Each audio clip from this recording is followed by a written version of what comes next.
guest on today's show. He's been in the music industry for over 15 years, and he's gone from strength to strength. Just got his new single out, and I'm really glad. Also, comes from Manchester. The most important thing, from the red part of Manchester. So let's welcome the red himself, Mr. Intenso. How are you doing? I'm good, brother. How are Welcome you? to the show. Thank you very much. Thanks for having me. Traffic again. Nightmare. They need to sort that M6 out seriously. It's Before we start talking about your single, Yes. very important. I know you're a true red as well. I What's am. happening at United? Is Van Gaal the man for the job? I think he is. I think if it was still David Moyes, I think that the public could have a little bit more to say about it. But he is. I think he's the right man for the job. Just give him time, and everyone goes through transition. We'll get there. Exactly. When you're at the top, there's only one way down. So well, that's it. Glory, glory, Man United. Exactly. We have to get that in. Okay, let's start with your musical journey. Yes. It's been over 15 years. It's been a long time. You're making me feel old. That's the moisturizer that I use every day. Soranga tail. Exactly. Or oil of Yule. Yeah, amla tail. That's the one.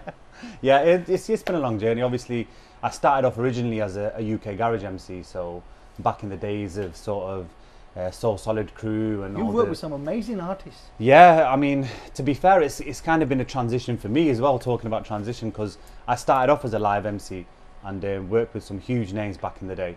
And obviously then moved over to the whole Bhangra side of it, or the Desi music and the two fusions of sound with the urban and obviously the Asian. So it's been a bit of a transition for me as well, but it's been a fun ride. I've had some amazing memories, and obviously hopefully long may they continue. I mean, like you're saying, live MC. I said that when they're doing the MC now, like, what do these guys eat? So like, they're not chime gear to put into overdrive exactly. speed. Yeah.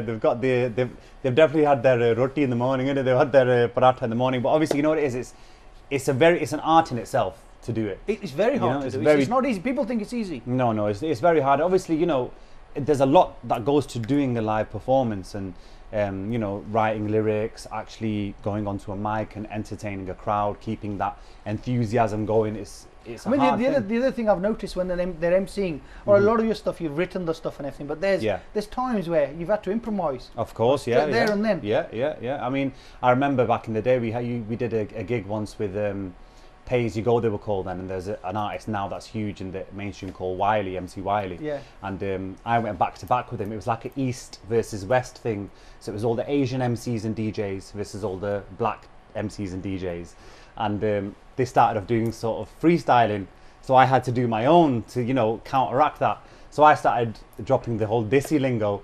And at that point, obviously, they didn't know what to do because they couldn't understand it. But all the Asian peoples and all the Mr. Sings in the crowd were absolutely mental. Sort of blew them out of the... that blew them out of the So water. your inspirations going back to when you started? And I mean, for me, musically, my main inspiration has always been Tupac Shakur. I grew up through my teenage years listening to his music. He was obviously probably the biggest rapper of all time. And also, I think you had the privilege to work in a documentary. I did, yes. So the researchers, I can't believe how much you know. Of course, yeah. I know your shoe size as well and what colour underpants you got on. That's the one there. Well, that's the good thing. Can I tell them that? No, leave that one out. Yeah, I did. That was probably to date my highlight of my career, because obviously, following somebody's musical journey, somebody who inspired you to be where you are and do what you do, effectively, to actually go onto a documentary and talk about his life and times and his death and his impact, for me, was just out of this world. And I think, again, from what the research I've done, they said that your input, the whole program, most of the program was based on your input and the information you provided for them. Yeah, it was. I mean, they had quite a lot of people on the panel list, people that were interviewing, but the majority of the actual interview was done around what they'd asked me. So when I actually saw the edit and I saw it on TV, this guy's amazing. His knowledge is coming out. Yeah, but I mean, that's what happens if they didn't know. Exactly, but it's like anything, if you're inspired by someone musically and you follow them, you kind of know everything about them. And I think obviously they got the gist of that from the start of the interview, and they obviously ran with it through the edit. Obviously, again, like with you like saying with the Tupac, urban garage, hip hop. Of course, yeah. How did Bhangra transaction? I don't know. How did that happen? Funny story. Well, with Bhangra, it's obviously, I had a good friend in Manchester. A lot of people who know anything about Bhangra will know him, Surinder Rattan. Another red. Yes, exactly. Another hardcore red. Lives around the corner from Old Trafford. Never lets anyone forget that. He was obviously the inspiration behind the whole fusion of garage and Desi Music at the time, he came out with the lick, Dabbe, which was a huge song back then, which was kind of groundbreaking. Yeah. And that basically inspired me a little bit, because obviously MC Metz was featured on that.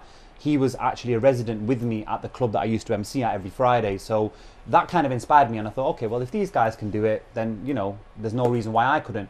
And then I released a song sort of about a year after that called Akia Akia with one of my good friends from Manchester, Bobby, as well. And, you know, since then it was crazy, because the response from that showed me how much sort of, you know, love and how many fans and stuff that I had, and it was crazy just off one song back then. You worked with some great artists. I said Surinder Rat, and you've of course, yeah. Rishi Rich. Of course, Rishi, yeah. You know, you worked with him and everything as well. So, Mm-hmm. Do you enjoy? Obviously, you know your first love is garage, hip hop, and everything. Yeah, of course. Do you enjoy doing the Bhangra side of it as well? I do, because what I've noticed is there's a new generation now. So, you know, you'll always have that generation, my mum and dad's generation, that are, you know, Alap, you know, all the Safri boys, the whole bands and everything, which is huge, and, you know, they still draw a crowd to this day. But what I've realised since I've started is there's a new generation now, the younger generation, who are so much into the mainstream and the urban as well as the Desi music, that it only makes sense to put them together. And that's what I love, is the fact that I see all these young, you know, I get messages on Facebook and Twitter all day long from people, and telling me how I've affected their lives with music. And it just, even now, music does play a big part in a lot of people's lives. Of course it does, yeah. I mean, it's one of those things, it's a release, isn't it? It's one of those escapes that you've always got. You can always put your headphones in, get away from life and just switch off. Okay, Exactly. Your new single, Broken Star. Yes. In there you say everybody has a love story to tell. This Yes. one is mine. Are we listening to your true love story here? Yeah, I mean, to be honest with you, yeah, because I mean, obviously, I wouldn't have put that out there if it wasn't the case. That's happened to me, obviously. The reason I did this song, and I sort of kept this song behind for a while, I thought I'm going to release this when the time's right. Because so you've had it for quite a while then? I've had the concept for a while. Okay. The production and everything's been done over the past sort of 12 months. But yes, it is sort of my personal story and my personal journey in terms of relationships and lives. And you know, it's one of those things that everybody can relate to. Everybody's got a love story to tell, as I always say, and you know, this one's mine. Yeah.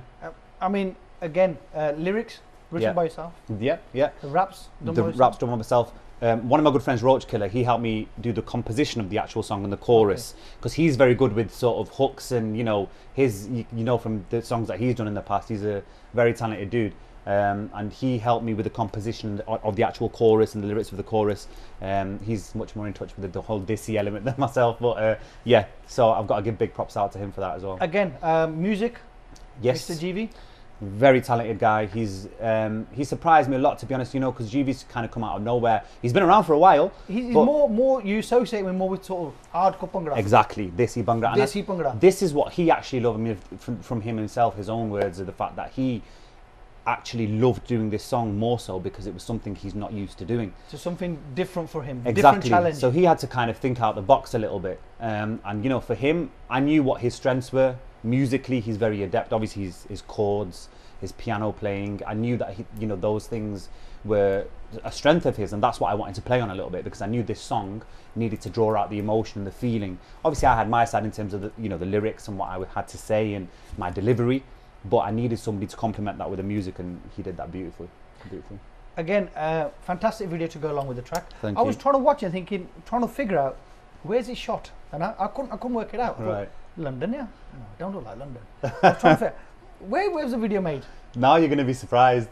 He calls himself a true red. This was right opposite Man United's Old Trafford Stadium. In my defence, I haven't been to Old Trafford for a few years while. now. Yeah, that's fine. That'll let you off then. You know, and I couldn't go last year because what was happening.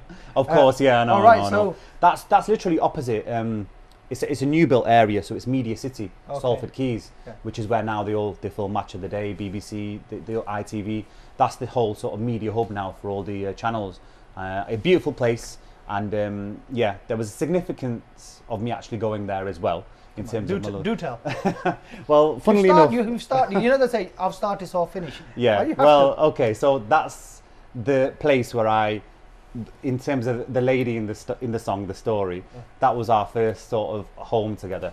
Okay. So yeah. I'm surprised you didn't get a bit of the Old Trafford in there anyway. I tried, but the edit wouldn't allow us to get it in. I thought it's difficult to get it in. It was quite sort of far away. But there is one scene where you can actually see it, but you have to.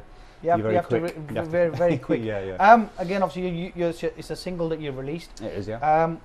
are we an album on the way, or are you working Yes, on a single? I mean, my idea with the whole album thing was, obviously, I wanted to release my album, but I think the way that the climate is nowadays, singles are the way to go immediately in terms of what the immediate future. Because you know, albums you put a lot of work into, you know, and they take a long time to do.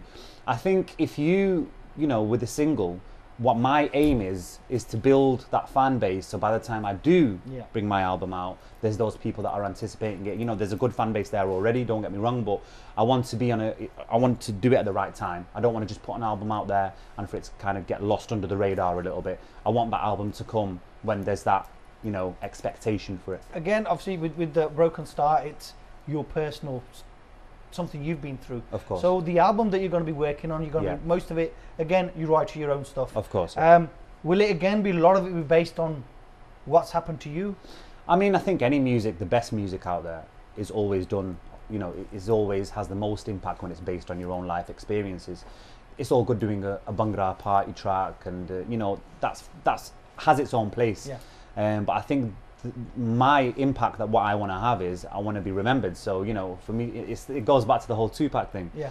You look at him and everything that he wrote, and it had an impact on people because it was his life experiences. You know, he left a mark on people, and that's my aim. Is, you know, we've got a huge Asian sort of market society out there that, you know, look up to us as artists, and I want to show them, you know, what life's all about to a certain So in the extent. new year, we should be expecting at least a single from you. Coming Yes, to the new year. yes, God Maybe willing. for Valentine's. I mean, it's probably a good time. It is a good time, and we've got, funnily enough, this is the announcement here, right here for you, Brit Asia exclusive. We're hoping Valentine's Day we've got the remake of Akiya, so it'll be Akiya 2015. So a lot of the older generation will remember that. This is the new one with a bit of a new twist on it. So Listen, mate, it's been absolutely a pleasure having you. Thank you very much. Me. All the best with the single, doing Thank you very fantastic. And hopefully, like you've said now, can't let us down. No, Valentine's no Day. Valentine's Day, Akiya. Akiya coming out on Valentine's Day, so look forward to that. It was Mr. Intenso Yes. from Manchester, a true red. Thank you very much. No problem. And all the best with the single. Have Thank you a very great Christmas and New Year, and we'll see you in the new year. Thank you very much. So that was Mr. Intenso. So thank you very much for watching. We'll see you very, very shortly. Thank you.